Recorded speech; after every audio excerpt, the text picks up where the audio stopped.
주님께 영광을 올려드립니다. 아멘. 우리 옆에 분 바라보시고, 주의 이름으로 축복합니다. 주님의 이름으로 사랑합니다. 축복해 주세요. 여러분이 이렇게 또 제가 시키지 않으면 언제 남편이 아내에게 사랑한다고 말을 하며 아내가 또 남편에게 사랑한다는 말을 하겠어요? 또 여러분 이렇게 사랑한다는 말이 여러분 입에서 더 자연스러워지시기를 축복합니다. 사랑한다고 말할 때 사랑한다고 답해 주세요.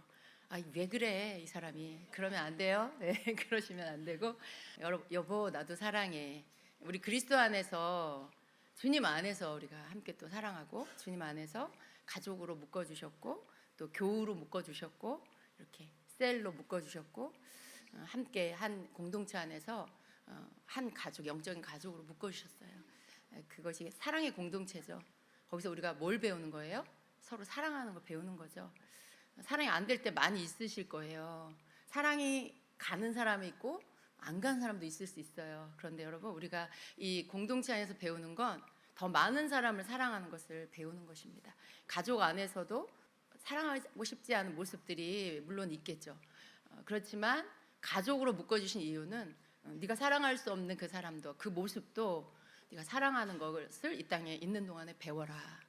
네가 사랑할 수 없는 그런 교우도 사랑하는 것으로 네가 배워라. 사랑할 수 있는 사람으로 네가 변화되라. 이걸 우리에게 가르쳐 주시기 위해서 우리에게 이렇게 묶어주신 거예요. 가족으로 묶어주시고, 교회 공동체로 묶어주시고, 또 여러분 또 직장에서 만나지는 동료들하고 묶어주시고, 다 우리는 관계 안에 있어요. 부부관계, 부모와 자식 간의 관계, 또 직장 상사와 또 부하 직원의 관계, 또 목사와 성도의 관계, 또 스승과 제자의 관계, 다 관계죠. 그 관계 안에서 우리는 어떤 관계로든지 배우고, 또 서로 배우는 거죠. 제자가 스승에게 배우고, 때로는 제자를 통해 스승이 배울 때도 있어요.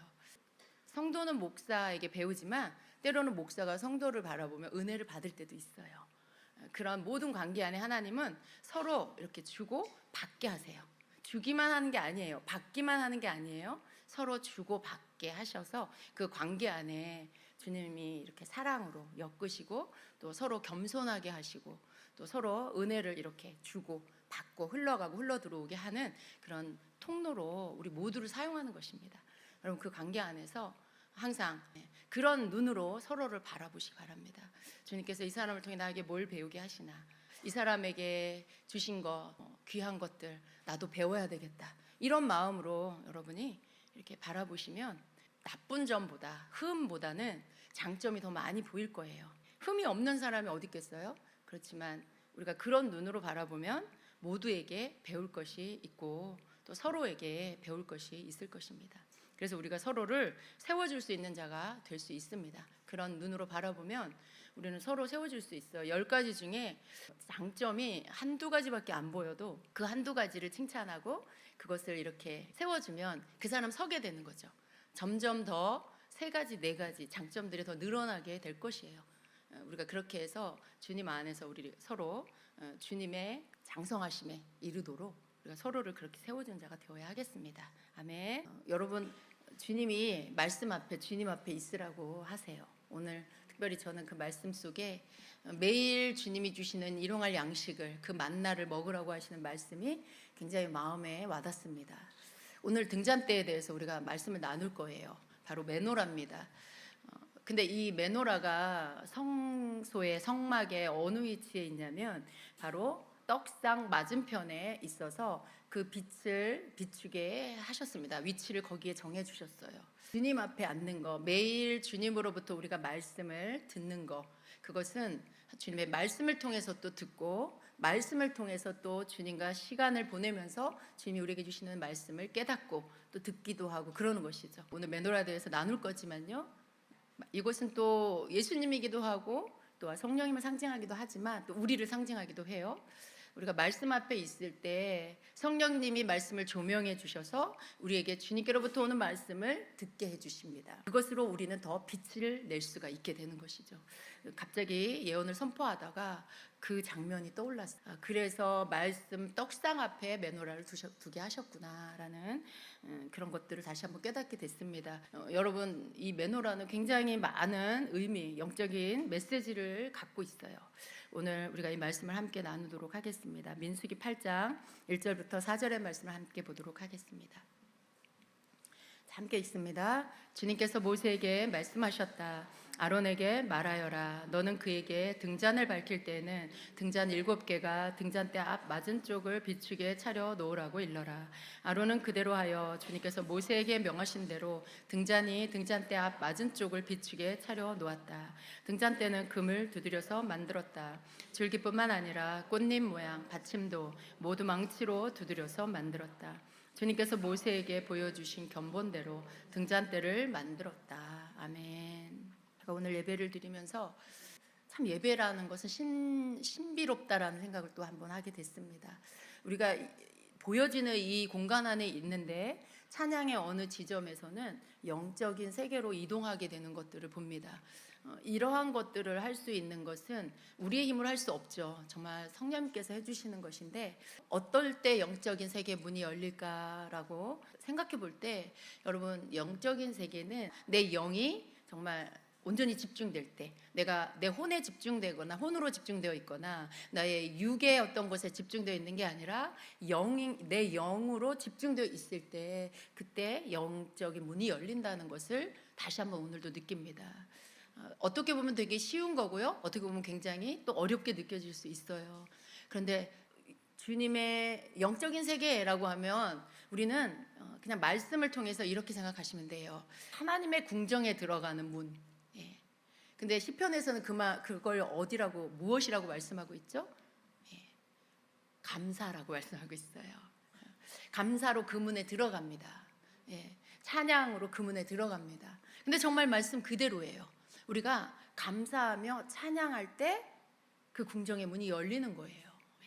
그 하나님의 궁정의 문이 열리는 거죠. 그리고 우리는 그 안으로 들어갑니다. 그리고 우리는 주님께서 하시는 일들을 보게 됩니다.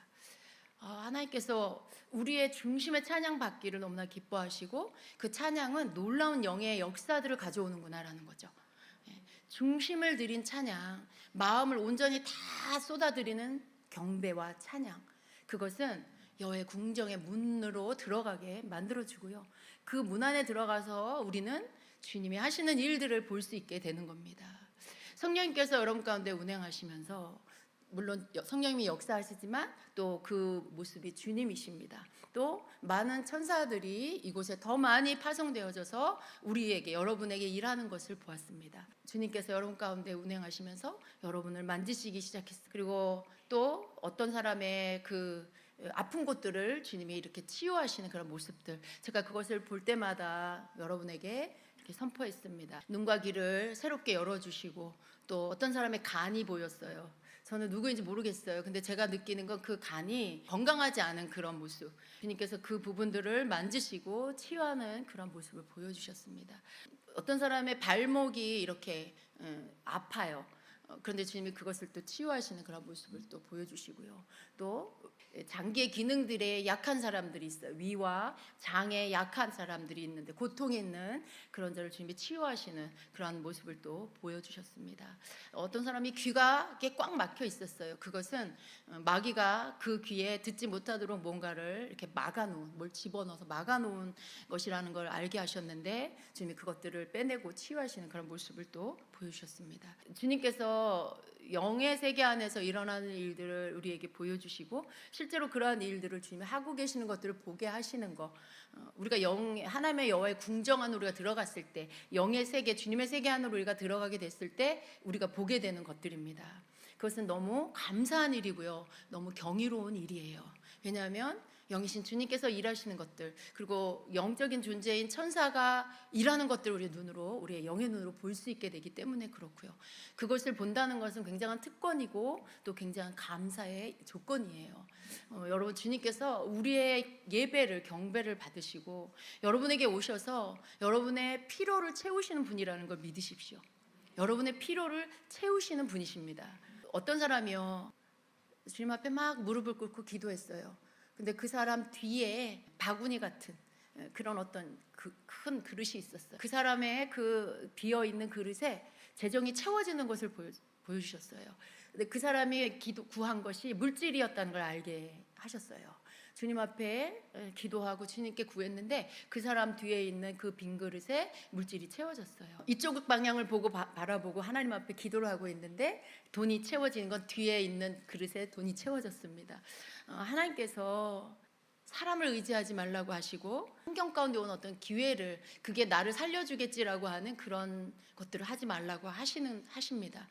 그 사람이 그 공급을 받은 이유는 온전히 하나님을 의지하고 하나님께 자기 필요를 구했기 때문이라고 하시는 거예요. 여러분 우리 모두에게 이것이 필요하지 않습니까? 여러분에게 이런 마음의 중심이 필요합니다. 여러분도 물질이 여러분 가운데 필요한 분이 분명히 계실 거예요. 재정의 필요가 분명히 있을 겁니다. 그런데 정말 주님만 의지해서 주님께만 구하라고 말씀을 하십니다. 그래서 그렇게 할 때 하나님 내가 여기서 구했는데 저쪽에서 이렇게 채워지게 하시는 하나님의 공급하심이 있게 될 거라는 걸 주님이 보여주십니다. 예배 잘 드립시다. 예배를 잘 드리면요 축복이 저절로 와요. 주님 앞에 우리가 예배를 잘 드리면 하늘 문을 그냥 열어주시는 거예요. 어떻게 하늘에 있으신 분이 어떻게 하늘에 있는 천사가 우리의 공간 안으로 내려올 수 있을까요? 우리가 그냥 상식적으로 생각하면 정말 신기한 일이에요. 근데 이것은 영의 세계 안에서 너무 흔한 일이죠. 우리가 온전히 예배를 드릴 때 하늘 문은 우리와 연결되어 있고요. 우리의 경배를 통해 우리의 예배와 찬양을 통해 하늘 문을 여는 거라는 걸 여러분 아시기를 축복합니다.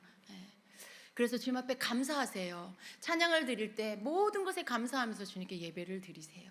그저 주님을 찬양하는 것에 대한 그저 주님은 내 찬양을 우리의 찬양을 받으시기에 합당하신 분이라는 것을 마음 중심에 가득 채우고 그분 앞에 감사하면서 예배를 드리세요. 그럴 때 우리 주님께서 여러분에게 이제 영적인 세계 안으로 그 문 안으로 발을 디뎌 들어가도록 인도해 주시고 또 여러분의 예배하는 여러분에게 치유가 필요한 사람에게 치유를 또 재정이 필요한 자에게 재정을 관계 회복이 필요한 자에게 그 회복을 주님께서 각 사람의 필요에 따라 그 부분들을 치유해 주실 것입니다. 우리는 복받은 자예요, 여러분. 이러한 축복을 어디서 받을 수 있습니까? 세상 가운데서 이러한 복을 받을 수 없어요. 우리 주님은 우리의 기쁨이시고요. 주님은 우리의 만족이시고요. 주님은 우리의 찬송받기에 합당하신 그런 분이십니다. 아멘. 예. 오늘 우리가 메노라에 대해서 배울 건데요. 이 메노라는 성소의 그 떡상 맞은편에 지성소에는 법궤가 있고요. 그리고 성소에는 지성소 앞에 그 휘장 앞에 분향단이 있고요. 그리고 오른쪽에 떡상이 있고 왼쪽에 메노라가 있습니다. 이럴 때 그 성막의 구조를 보여주시면 너무 좋을 것 같아요, 방송실.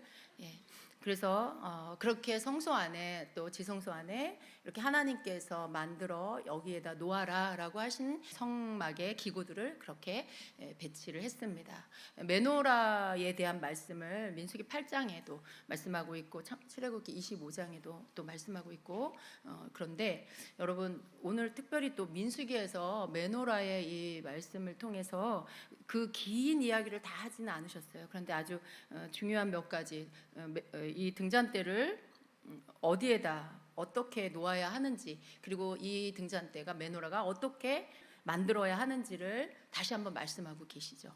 어떻게 보면 이것이 굉장히 중요하고 또 이것이 우리에게 주신 메시지가 있기 때문에 그렇습니다. 메노라는요.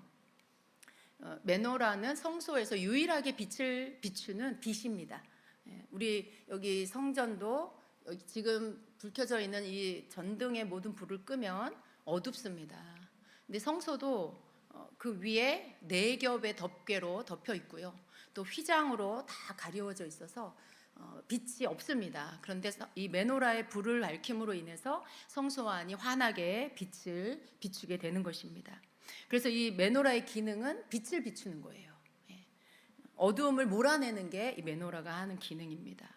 여러분 이 메노라에 대해서 이 메노라를 어떻게 만드는지에 대해서 우리가 다시 한번 말씀을 보도록 합니다. 왜냐하면 오늘 이 말씀이 제일 중요하기 때문에 그렇습니다. 출애굽기 25장 36절부터 우리 39절까지 한 목소리를 같이 읽어보도록 하겠습니다. 등잔대 줄기의 꽃받침에 연결된 곁가지들은 모두 순금을 두들겨 만들되 전체를 하나로 이어 놓아라. 등잔 7개를 만들어서 그것을 등잔대 위에 올려놓아 앞을 밝게 비추도록 하여라. 등잔불 집게와 불똥 그릇도 순금으로 만들어라. 등잔대와 이 모든 기구를 순금 1달란트로 만들어라. 이 말씀 가운데 지금 이 메노라의 그 재료가 뭔지를 말씀하고 있죠. 순금입니다. 그리고 그 중량은 1달란트, 34kg에 해당하는 무게입니다. 그것을 가지고 이제 어떻게 해요? 두들겨서 만들어라. 전체를 하나로 이어 놓아라라고 말씀해요. 네. 그래서 이렇게 등잔대는 이렇게 만들으라고 하시는 거예요. 오늘 말씀에도 보면 이 부분에 대한 말씀이 또 한 번 나오는데요. 4절에 보면 등잔대는 금을 두드려서 만들었다. 줄기뿐만 아니라 꽃잎 모양 받침도 모두 망치로 두드려서 만들었다 말씀해요. 여기에서 말씀하시는 건 어떤 방법으로 만들었는지를 말씀하고 있어요. 뭐라고 하세요? 두드려서 만들었다. 또 모두 망치로 두드려서 만들었다. 뭐 줄기뿐만 아니라 꽃잎 모양 받침도 다 망치로 두드려서 만들었다고 말씀해요. 왜 자꾸만 두드려서 만들었다고 말씀을 하실까요? 그게 뭐 이렇게 중요할까요? 여러분, 우리가 생각해 보면 이 말씀을 가지고 한번 우리가 생각을 해봐요. 34kg의 금덩어리가 있어요. 누가 여러분에게 줬으면 좋겠죠. 제가 34kg에 해당하는 금이 얼마인가를 어저께 한번 이렇게 검색을 해봤어요. 근데 이제 그때 당시에는 그 정도 가격은 아니겠지만 어제 시세로 어제 금 시세로 얼마였더라? 31억 8,880 몇만 원. 거의 31억이 넘는 금액이에요. 굉장하죠? 근데 그 34kg의 금덩어리를 이렇게 망치질을 해서 이런 모양으로 만들라고 하신 거예요. 쉽지 않은 그런 일입니다. 그죠?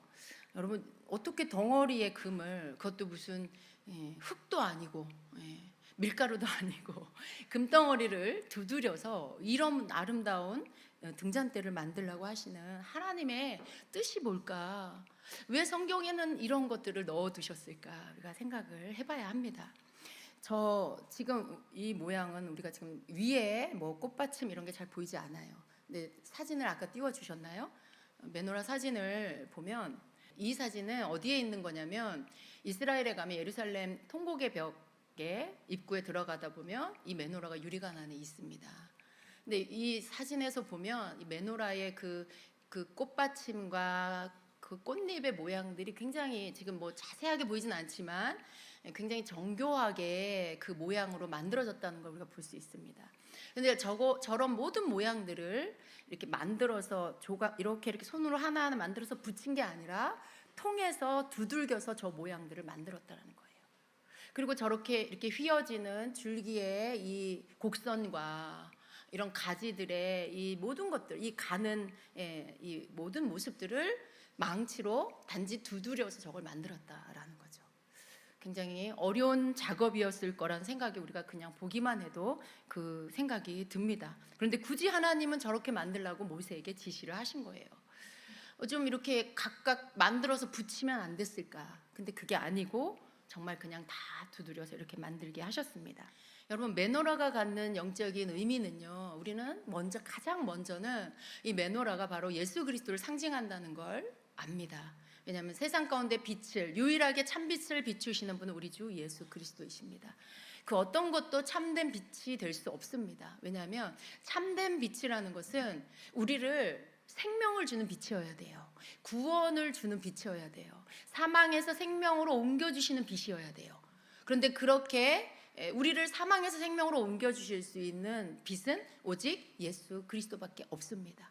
그래서 이 세상 가운데 빛이 되시는 분은 오직 예수님밖에 없는 것입니다. 성소 안에서 빛을 비추는 이 빛을 비추는 것은 오직 메노라밖에 없어요.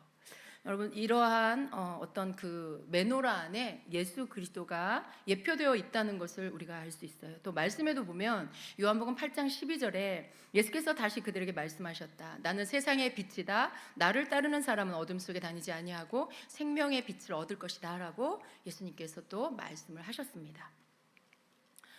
그런데 여러분, 이 메노라가 망치로 두드려져서 만들어졌다라고 했죠.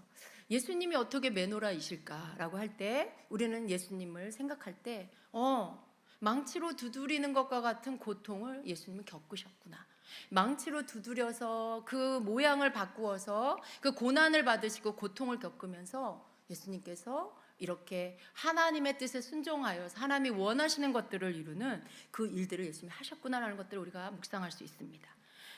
이사야 53장에는 예수님의 고난에 대한 말씀이 나오죠. 그가 어떻게 고난을 받으셨는지를 거기에 기록하고 있습니다. 3절부터 우리 한 목소리를 좀 읽어보도록 하겠습니다. 자, 그는 사람들에게 멸시를 당하고 거부되었으며 슬픔의 사람이요 고통을 잘 아는 자라. 우리는 그를 피하려는 것 같이 우리 얼굴을 감추었으며 그는 멸시를 당하였고 우리는 그를 귀히 여기지 아니하였도다. 참으로 그는 그의 고통 우리의 슬픔을 담당하였거늘 우리는 그가 매를 맞고 하나님께 맞아 고난을 당한다고 생각하였노라. 그러나 그는 우리의 범죄들로 인해 부상을 당하고 우리의 불법들로 인해 상하였노라. 그가 징벌을 받음으로 우리가 화평을 누리고 그가 채찍에 맞음으로 우리가 고침을 받았도다. 우리는 다 양 같아서 길을 잃고 각각 자기 길로 갔거늘 주께서는 우리 모두의 불법을 그에게 담당시키셨도다. 그가 학대를 당하고 고난을 당하였어도 자기 입을 열지 아니하였으며 도살장으로 향하는 어린 양같이 끌려가 털 깎는 자 앞에서 잠잠한 양같이 자기 입을 열지 아니하는도다. 아멘. 예수님이 받으신 고난입니다. 하나님의 어린 양으로 도살장에 끌려가는 어린 양처럼 그렇게 고난을 받고 죽으시면서도 아무런 말하지 않으신 그러한 우리 예수님이시죠. 예수님은 이 망치질을 당하는 그 고난을, 그 고통을 겪는 것처럼 그렇게 고난을 받으시고 그리고 세상에 빛이 되셨습니다. 또 두 번째로 이 메노라는요, 무엇을 상징할까요? 이 메노라는 믿는 자 안에 함께 계시는 성령님, 그리고 그 성령님과 연합된 우리를 상징하는 것이기도 합니다. 사실은 여러분, 이 메노라가 또 성령님의 어떤 역할들을 예표하기도 해요. 우리가 성경을 읽을 때에 성령님께서 조명해 주시지 않으면요, 그냥 성경은 하나의 그냥 옛날에 기록된 책이에요. 옛날에 이런 일이 있었구나, 이스라엘에 이런 일이 있었구나, 그런 거. 예수님도 그냥 역사 속의 인물일 수밖에 없어요.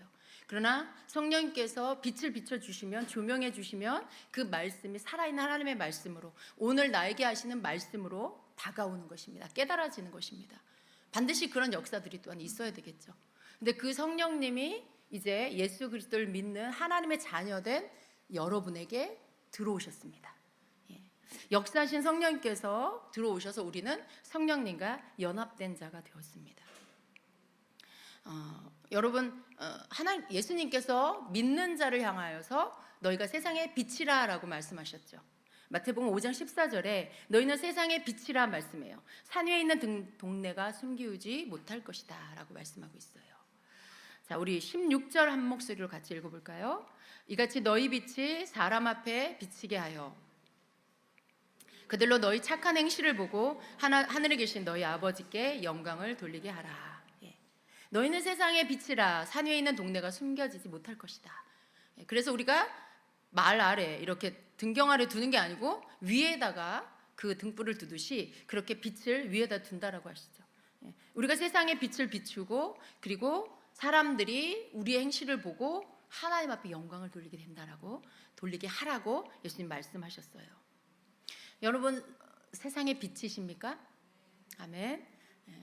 여기에서 말씀하는 이 세상에 빛을 비춰야 하는 그 빛은 곧 뭐라고 말씀하고 있는 거예요?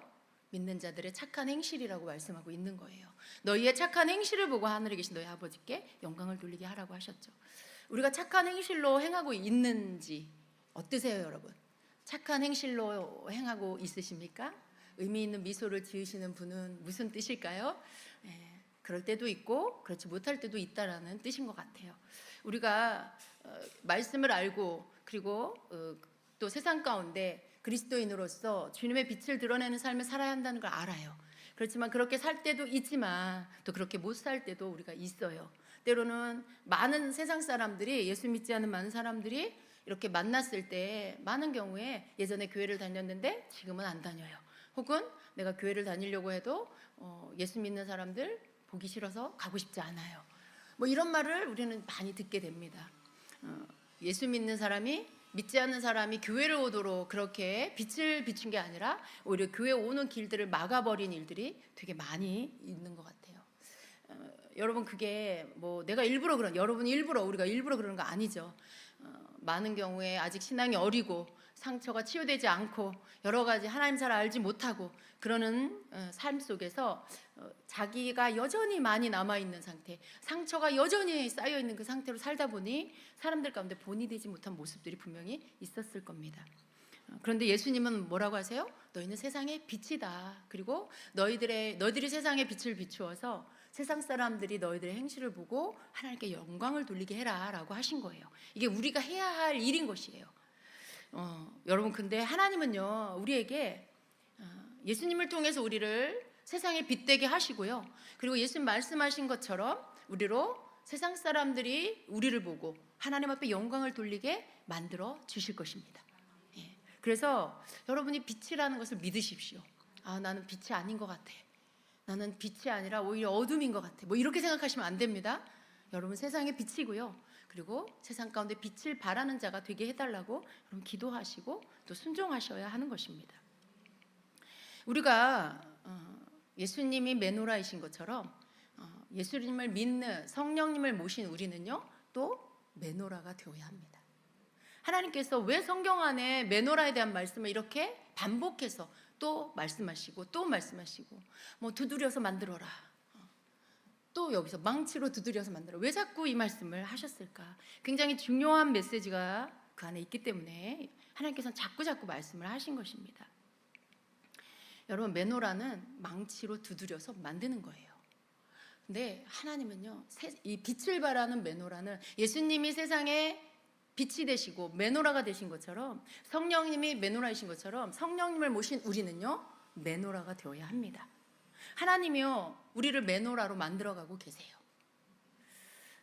메노라가 어떻게 우리가 메노라일까? 여러분, 이 메노라 재료가 뭐라고요? 순금이죠. 우리는 순금이 아니었어요. 순금은 하나님의 영광이요, 하나님의 거룩함을 상징합니다. 근데 우리가 예수 그리스도의 보혈로 덮임을 받고 죄사함을 받음으로 인해 하나님의 거룩하심으로 덧입힘을 받았습니다. 그러니까 우리는 순금이 된 거예요. 우리가 순금이 되었지만 그걸로 끝나는 게 아니에요. 메노라는 재료가 금이지만 금으로 된 것으로 끝나는 게 아니에요. 그 다음 더 중요한 것이 망치로 두드려서 이 모양이 만들어져야 한다는 것이죠. 하나님께서는요, 순금이 된 거룩한 존재가 된 우리를 망치로 쳐서 이제 메노라를 만들기 시작하십니다. 덩어리의 금을 이렇게 가는 관을 만들고 곡선을 만들고 그 정교한 꽃잎 모양을, 꽃받침 모양을 만드는 이 모든 것들을 망치로 두드려서 하나님께서 만드신다라는 것이죠. 우리가 이렇게 주님의 손에 만들어져야 우리 안에서 예수님의 형상이 나오게 되는 것입니다. 예수님이 먼저 본이 되셨고요, 그리고 우리가 또 그 본이 예수님을 뒤따라 세상 가운데 본이 되어야 합니다. 우리가 메노라가 되어야 하는 것입니다. 근데 여러분, 이게 말이 쉽지 여러분 그게 잘 되지 않는 게 문제죠. 여러분, 이렇게 망치질해서 이 아름다운 메노라가 되시고 싶은가요? 세 분이 아멘하네. 세 분이. 망치질 생각만 해도 너무 싫죠. 너무 싫어요, 여러분.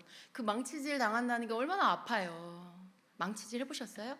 망치질 하다 손 찧어봤어요? 너무 아파요. 잘못 찌면 어떻게 해요? 손톱 빠져요. 멍들고, 그죠? 나중에 이게 손톱이 빠져버립니다. 너무 아픈 일이에요, 망치로 두들김을 당한다는 것은. 근데 하나님은 그것을 하십니다. 우리를 두드려서 메노라가 되게 하신다는 거예요. 어떻게 하시는 걸까요? 여러분, 이 금덩어리를 우리가 한번 생각해 봅니다. 한 덩어리로 된 순금 34kg의 한 달란트의 금을 생각해 봅니다. 그것이 우리의 모습이라고 한다라면, 그것은 우리 부모님의 뱃속에서 나와서 그냥 자연인으로 자란 우리의 모습이에요. 그냥 아직 다듬어지지 않고 그냥 그대로 자연인으로 가지고 있는 그러한 내 모양이고 내 모습인 것입니다. 거기 안에는요, 여러분 각자의 생각이라는 게 있어요. 여러분 각자가 생각하고 있는 게 다 각각입니다. 또 여러분이 가지고 있는 가치관이 있어요. 여러분의 가치관은 어떤 것인가요? 어떤 주제를 놓고 말할 때, 그 주제를 놓고 말할 때 각자가 가지고 있는 가치관, 바라보는 관점은 다 다릅니다. 어떤 사람들은 저렇게 생각하고, 어떤 사람은 아니야, 난 그렇게 생각하지 않아, 난 이렇게 생각해. 뭐 가지고 있는 가치관이 자기의 생각 안에서 같이 나오게 됩니다. 그리고 또 각자의 성격이 있죠.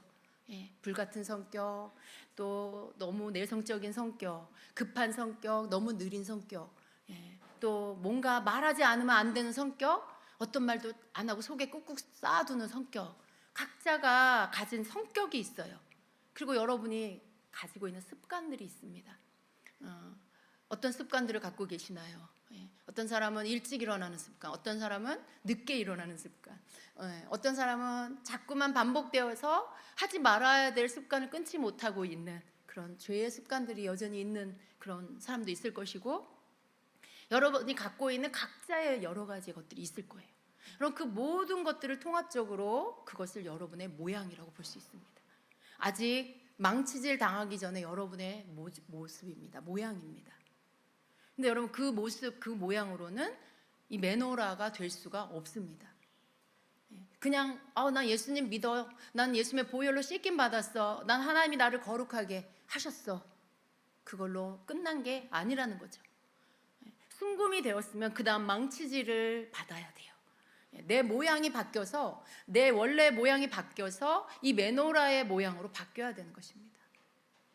어떤 사람은요, 이 곡선을 만드는 게 너무 어려울 수 있어요. 나는 이렇게 부드럽지 못해. 나는 부드러운 거 나랑 안 맞아. 뭐든지 직선으로 나가야 돼. 말도 직선, 걸음도 직선, 무슨 일을 만나도 그냥 무조건 직선. 그러니까 유연하게 구부러지는 게 안 돼. 난 그게 너무 어려워. 난 못하겠어. 그런데 어떻게 해요? 가지 6개의 가지가 다 구부려져야 돼. 얼마나 힘들겠어요. 또 어떤 사람은요, 쭉 펴져야 돼. 쭉 펴지는 부분들이 필요해요. 가운데 가지는 일직선으로 쭉 뻗어야 돼요. 그게 안 되는 사람이 있을 수 있어요. 그런데 그렇게 만들어져야 돼요. 어떤 사람은 그냥 이렇게 좁게 가늘게 섬세하게 되는 게 안 되는 사람이 있을 수 있어요. 여러분, 각자가 어려운 것들이 분명히 있어요. 그런데 우리 하나님은 어떻게 해요? 그 모든 것들을 다 망치질해서 이 모양으로 만드십니다. 하나님이 정하신 메노라의 모습으로 불을 밝힐 수 있는, 등불을 밝힐 수 있는 메노라가 되도록 하나님이 지정하신 모습으로 우리를 만들어가고 계시는 거예요. 근데 여러분, 어떻게 여러분의 모양, 내 모양이 바뀔 수 있을까요? 이러한 모양으로 만들어지는 것들이 여러분에게 어떻게 이루어질 수 있을까요? 여러분 속에 여러분의 모양으로 만들어져 있는 여러분 각자의 것들, 이것들이 버려지지 않으면 이 모양으로 만들어지지 않습니다. 하나님께서 여러분을 망치질해 가시는 부분들이 무엇인지 알아야 돼요. 내 못된 성질머리를 하나님이 고치시기 위해서 나를 두드리실 수 있어요. 물질관이 잘못되어진 나를 하나님은 망치로 두드릴 수 있어요. 사람에 대한 편견을 가진 나를 하나님은 그 부분을 두드릴 수 있어요. 또 어떤 것들이 있을까요? 정치적인 거, 뭐 여러 가지가 있겠죠. 그럼 모든 부분에, 모든 것들이 하나님의 말씀과 맞지 않는 부분들은 다 두드려서 고치십니다.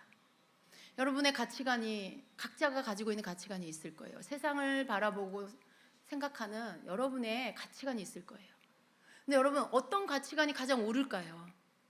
여러분 가치관, 학교에서 배운 훌륭한 우리 선생님이 가르쳐 주신, 우리 교수님이 가르쳐 주신, 뭐 우리 부모님이 가르쳐 주신 그 가치관이 가장 맞는 것 같아요. 우리 부모님 너무 훌륭하세요. 그럴 수 있어요. 그러나 여러분, 이 세상의 그 어떤 가르침보다도 가장 정확하고 기준이 되고 표준이 되는 가치관은 성경적 가치관이에요. 하나님의 말씀을 나의 가치관으로 갖는 거, 이게 우리가 해야 할 일입니다. 내가 이제껏 그렇게 생각하지 않았는데 하나님 말씀이 그렇게 하라고 하시고 그게 맞다라고 하시면 내가 그 가치관으로 바꿔야 하는 것입니다. 원수를 사랑하라고 하신 말씀이 내 가치관이 돼야 돼요. 또 결혼에 대한, 가정에 대한 하나님 말씀이 창세기 나오잖아요. 생육하고 번성해라. 하나님은 남자와 여자를 만드셨다. 그러면 그게 여러분의 가치관이 돼야 돼요. 뭐 남자랑 결혼할 수 있잖아요. 여자랑 결혼해도 되잖아요. 나의 성의 가치관은 내가 정할 수 있잖아요. 여러분, 이 가치관은 잘못된 거예요. 왜냐하면 이 세상을 창조하신 하나님이 내신 가치관이 그것이 진리입니다. 왜냐하면 이 세상을 만드신 분이기 때문에. 우리의 가치관이 어떤 것을 갖고 있든지 우리는 하나님의 말씀의 가치관으로 바뀌어져야 됩니다. 하나님께서 그것을 망치질을 해서 다 바꾸시는 거예요. 두드려서 모양을 다 바꾸시는 거예요. 여러분의 가치관을, 여러분의 생각을, 여러분의 어떤 편견과 여러분의 성격. 어떤 사람은 그러잖아요. 성격은 바뀌지 않아요. 그런데 여러분, 주님의 망치질은 성격도 바꾸십니다. 성격이 바뀌지 않는다는 말을 진리처럼 믿지 마시기 바랍니다. 얼마든지 바뀝니다. 굉장히 내성적인 사람이요, 주님을 사랑하고 주님의 말씀을 듣고 순종하면 굉장히 활발한 사람으로 바뀌어요. 굉장히 예민하고 까칠한 사람이 주님의 말씀을 묵상하고 주님의 말씀으로 깨달으면, 그러면 까칠한 게 아니고 둥글둥글한 사람으로 바뀌어요. 그럼 그렇게 바뀔 수 있어요. 바뀌지 않는다라고 하는 것은 바뀌고 싶지 않은 어떤 사람이 만들어낸 말인 것 같아요.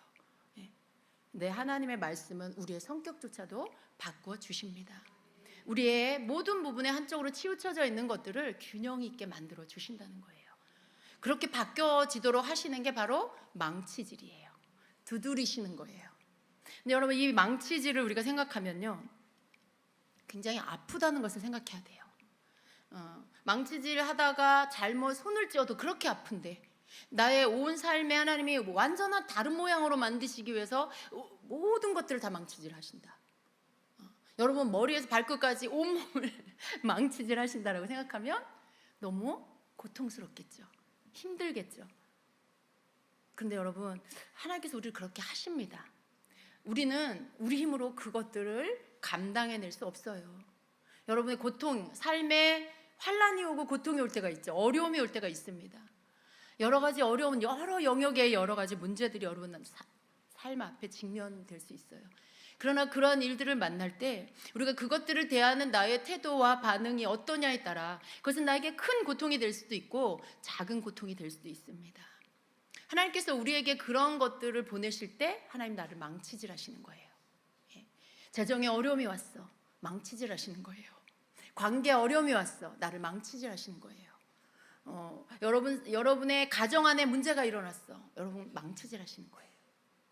그런데 여러분, 그 망치질은 망하게 하는 망치질이 아니고요, 하나님이 원하시는 아름다운 모양으로 만드시기 위한, 생명의 빛을 비추는 모양으로 만드시기 위한 하나님의 망치질입니다. 내가 그 환경에 그 어려움 때문에 힘들지만, 그러나 그 시간들을 주님 앞에, 주님, 내 삶에 주님의 망치질을 받을 이 부분들을 통해 내가 하나님이 원하시는 그 모양으로 바뀌어지게 해주세요.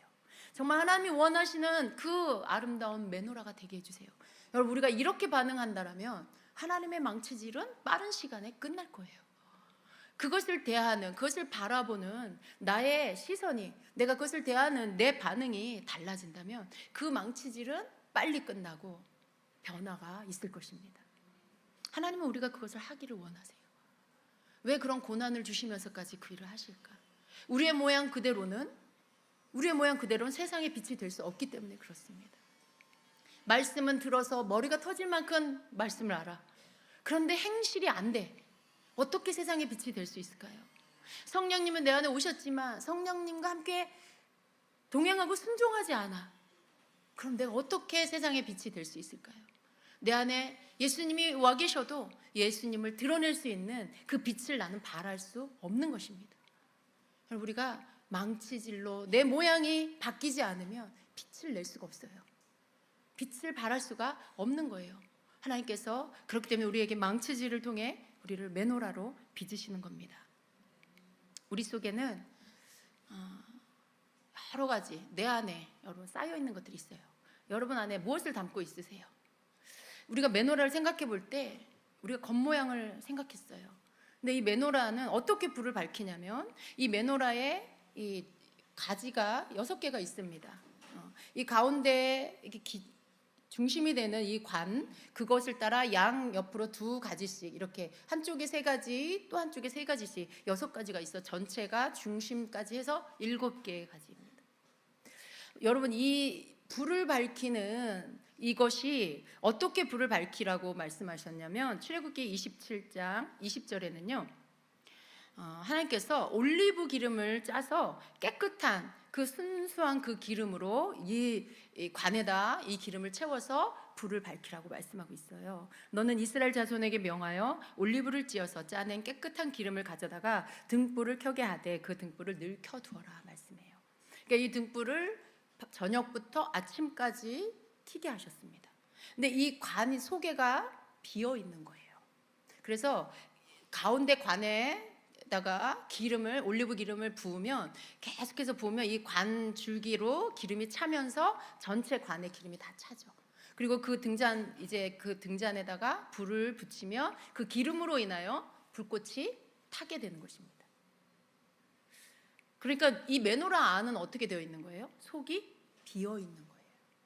속에 금으로 꽉 찬 게 아니고 그 비어 있는 거예요. 그래서 그 빈 상태에다가 올리브 기름을 감람유를 채워서 그것으로 빛을 내게 하는 게 하나님이 만들게 하신 방법입니다. 여러분 안에는 뭐가 있으세요? 여러분 내면 안에 뭐가 있는 것 같아요? 여러분의 생각으로 가득 차 있지요? 여러분 우리 속에 우리가 예수님을 믿으면서도 여전히 욕심이 내 안에 있을 수 있어요. 나 자신을 위해 더 많은 것을 쌓아놓고 싶은 마음, 내가 더 많이 갖고 싶은 그런 거, 욕심이죠 여러분. 예. 내가 다른 사람보다 좀 더 높아지고 싶어, 그런 마음, 이것도 여러분 내 속에 나입니다. 또 나하고 다른 사람을 내가 이해해 주는 거, 원수를 사랑하고 용서하는 거, 이게 안 돼. 나하고 조금만 다른 사람 내가 품어주는 게 지금도 아직도 잘 안 되고 있다, 이런 사람도 있을 수 있어요. 또 아직도 다른 사람 흉보는 게 즐거운 사람. 네. 왜 여러분 그런 거 있잖아요. 다른 사람 뒷담하면서 굉장히 즐거워하는 그런 사람들이 있어요. 네. 그러니까 예수님 믿고 변화되지 않으면은요 그런 것들을 즐기는 사람이 될 수 있습니다. 근데 여러분 이런 모든 것들은 바로 누구냐면 바로 여러분 자신이에요. 나예요. 내 안에 내가 가득 차 있는 것입니다. 메노라가 되려면 속이 비워져야 되는데 내 안에 내가 가득 차서 기름이 들어오지 않아요. 들을 자리가 없어요. 기름이 채워질 자리가 없어요. 여러분 이 기름은 성령의 기름 부음을 말하기도 합니다. 불빛을 내는 이 원료, 이것은 성령의 기름 부음이에요. 우리 안에 성령의 기름 부음이 차야 돼요. 우리 안에 성령이 부어지시는 것으로 가득 차서 그럴 때 우리는 예수 그리스도의 빛을 발할 수가 있게 됩니다. 그런데 빈 상태가 되어야만 성령의 기름 부음이 차요. 또 기름 부음이 차야만 내가 비워집니다. 내가 비워지는 방법은 기름 부음을 받고 그때 내가 죽어지고 깨어지고 깨달으면서 회개하게 되고 그러면서 내가 비워져요. 또 기름 부음이 임하면서 또 내가 깨어지고 회개하고 비워지고 그러면서 어떻게 해요? 결국 내 속이 다 비워지면서 기름 부음으로 가득 차게 되는 것입니다. 하나님은 우리를 그렇게 만들어 가시기를 원하세요. 그런데 나는 그냥 나로 살아가는 게 너무 좋아. 교회는 다니는데 변화되고 싶진 않아. 교회는 다니는데 내 스타일대로 그냥 신앙생활을 하고 싶어. 여러분 그러면 결국은 하나님이 원하시는 그 뜻을 이룰 수가 없습니다. 하나님은 우리를 메노라로 만드시고 빛을 발하는 자, 세상의 유일한 빛인 예수 그리스도의 빛을 세상 가운데 비치는 자가 되게 하시기를 원하십니다. 우리가 망치질을 당할 때 힘들고 고통스러워요. 또 여러분 삶에 주께서 우리의 속을 비우게 하실 때 여러분 속 아픈 적 있으세요? 마음이 너무 아파, 막 찔리는 것 같이 아파, 누가 내 속을 막 쑤셔, 그런 느낌의 고통을 받으신 적이 있나요? 주님께서 여러분 속을 비우게 하시는 거예요. 여러분, 이 얇은 관 안에 이 속을 비우려면 어떻게 했을까요? 여러분 생각해 보세요. 망치질로는 그게 뚫어지지 않죠.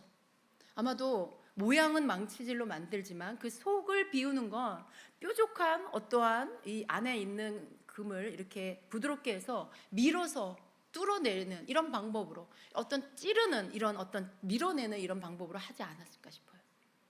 여러분, 그 여러분의 속을 비우게 하시는 하나님의 손길이 여러분에게 찌르는 고통을 가져다 줄 수 있다는 것을 기억하시기를 바랍니다.